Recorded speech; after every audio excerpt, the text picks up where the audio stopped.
അവൾ എങ്ങനെ വിധവയായി? അവളുടെ ഭർത്താവ് എങ്ങനെ മരിച്ചു? മറ്റെല്ലാ പെൺകുട്ടികളെയും പോലെ അവളുടെ അച്ഛനമ്മമാർ അവളെ ഒരു യുവാവിന് വിവാഹം കഴിച്ചു കൊടുത്തു. താമരശ്ശേരിയിലെ കിടപ്പാടം വിറ്റുപറക്കി അയാൾ ഇവൾക്കൊപ്പം അധ്വാനിക്കാനുള്ള മനസ്സുമായി ഈ വയനാടൻ മലനിൽ.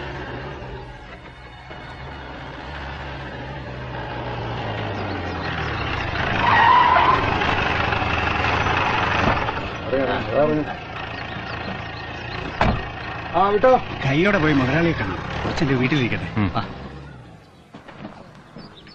അയ്യോ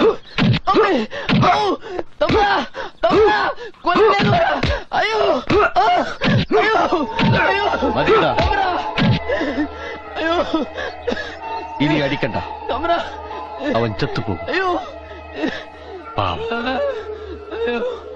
എത്ര രൂപയാണ് അവൻ ഇനി തരാനുള്ളത് കുഞ്ചുനായരെ? 115 റുപ്യ.